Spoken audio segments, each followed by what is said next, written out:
mudik tahun ini adalah mudik yang sangat besar sekali.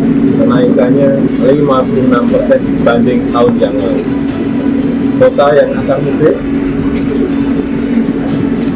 beratus 9 juta.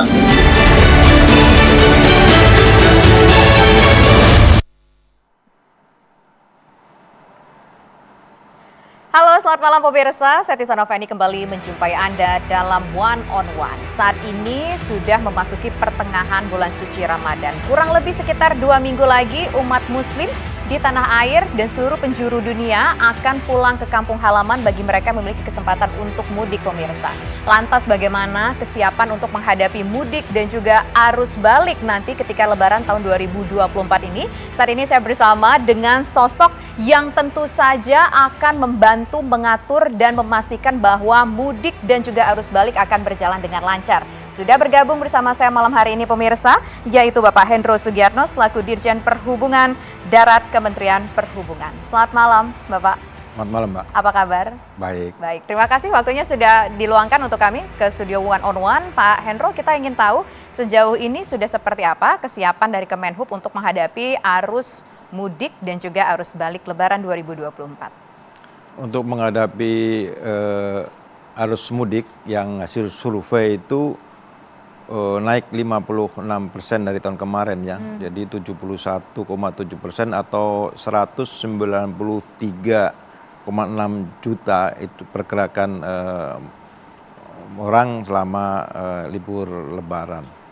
Maka persiapannya adalah yang pertama kita pasti koordinasi itu nomor satu yang harus kita kerjakan bersama dengan stakeholder yang lainnya, baik dengan Korlantas Polri, Jasa Marga, Bina Marga, dan stakeholder lainnya untuk menyiapkan jalur mudik. Yang sudah kita siapkan adalah untuk ke barat, itu Pelabuhan Merak, Ciwandan, itu sudah kita siapkan untuk mudik ke Sumatera. Karena ada 400 sekian ribu lah, 22% dari pergerakan di Jakarta akan ke barat. Untuk yang ke arah timur, kita sudah menyiapkan di jalur tol. Jalur tol yang karena ada 1,8 juta kendaraan yang keluar dari Jakarta, yang ke arah timur adalah 1,8 ribu sekian. Gitu, yang akan keluar ke Jakarta. Itu kami siapkan dan metodenya mulai di kilometer 36 nanti akan ada kontraflow sampai kilometer 72. Kilometer 72 sampai Kali Kangkung ada one way. Itu untuk memperlancar pergerakan karena ada kenaikan 118% dari normal di jalan tol Trans Jawa. Itu yang perlu kita antisipasi dengan baik ya. Itu untuk jalur ke jalan darat, jalan tol. Untuk di penerbangan juga disiapkan 420 pesawat. Dengan penambahan penerbangan itu ada 2.350 penerbangan dan penambahan seatnya ada 415.000 sekian seat yang ditambahkan. Sampai tanggal 26 Maret ini tiket yang sudah terjual itu 976.000 sekian. Itu sudah terjual di domestik. Untuk yang luar negeri itu 960.000 sekian. Itu untuk ke luar negeri, jadi hampir sama orang karena liburan panjang gitu ya. Di laut juga sudah kita siapkan ada 1.348 kapal, baik itu Pelni, kapal perintis maupun swasta, itu sudah disiapkan semuanya untuk melayani mudik. Paling banyak adalah dari tengah, dari Balikpapan, Makassar, Bau-Bau itu ke arah barat. Pergerakannya paling banyak ke arah Jawa. Karena Jawa masih menjadi sentral untuk mudik gitu ya. Itu untuk kereta api juga sudah disiapkan ada 1.042 pergerakan kereta api. Karena hasil survei itu yang minat kereta api itu paling tinggi 33 sekian juta itu paling berminat. Tapi penambahannya kereta api kan selama ini kan hanya 3,6 juta tapi ditambah sampai 6,2 juta.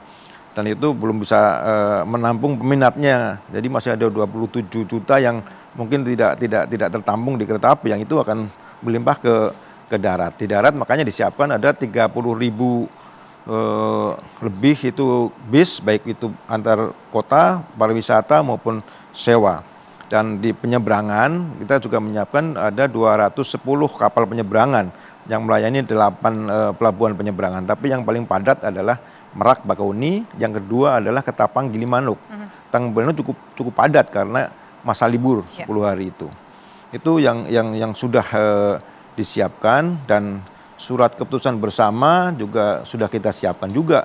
Surat keputusan bersama itu antara Dirjen Darat, Kakor Lantas sama Bina Marga untuk pembatasan pergerakan kendaraan angkutan barang, sumbu 3 dan kendaraan material kita batasi. Per kapan itu berarti Pak? Itu kita mulai tanggal 5, tanggal 5 April sudah efektif mulai, dan tanggal 5 April juga yang di jalur tol Cikampek Cipali juga rekayasanya sudah dimulai dari kilometer 36 itu tanggal 5 jam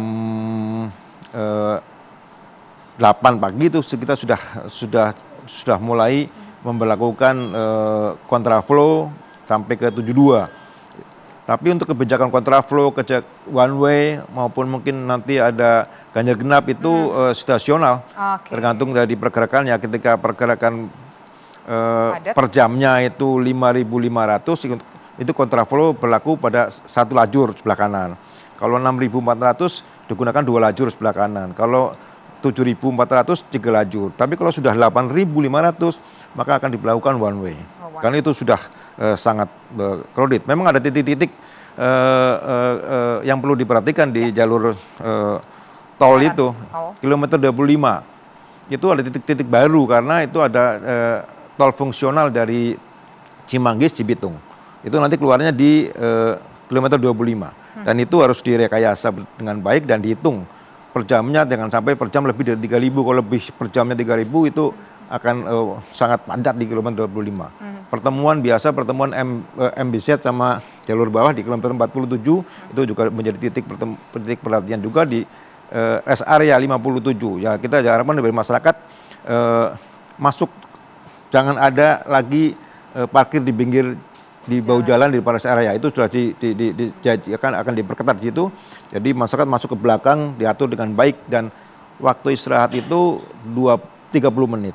30 menit bergantian bisa melanjutkan perjalanan, jangan sampai melebihi dari itu, kasihan yang lain untuk menunggu itu. Itu ada titik lagi yang menjadi perhatian, itu pertemuan Cisundawu dengan Cipali.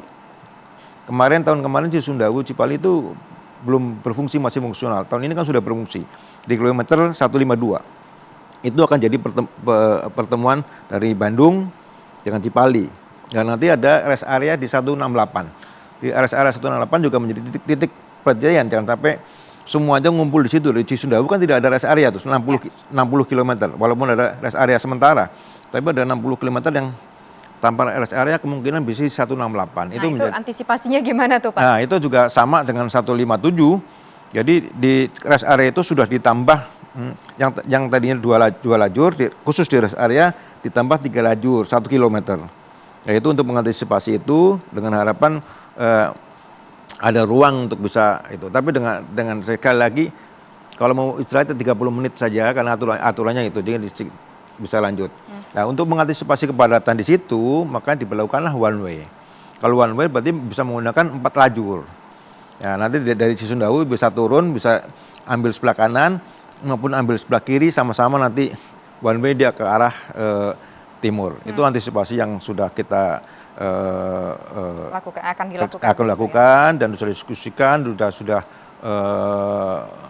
di tactical full game sudah, sehingga tinggal kita pelaksanaannya aja nanti di hari hanya gitu. Tinggal aplikasi di lapangannya seperti apa. Itu kan kalau kita bicara jalur tol yang memang gampang untuk dipantau. Tapi banyak jalur-jalur mudik itu, misalkan jalur yang melewati pasar begitu kan Pak, ada pasar tumpah, ada pasar sore. Nah, itu menimbulkan kemacetan dan juga mungkin membahayakan bagi orang pengendara dan juga bagi masyarakat yang melakukan aktivitas di sana. Bagaimana kemudian untuk mengantisipasi, menanggulangi persoalan ini? Tapi nanti dijawab ya Pak ya, usai jeda berikut. Kami kembali sesaat lagi.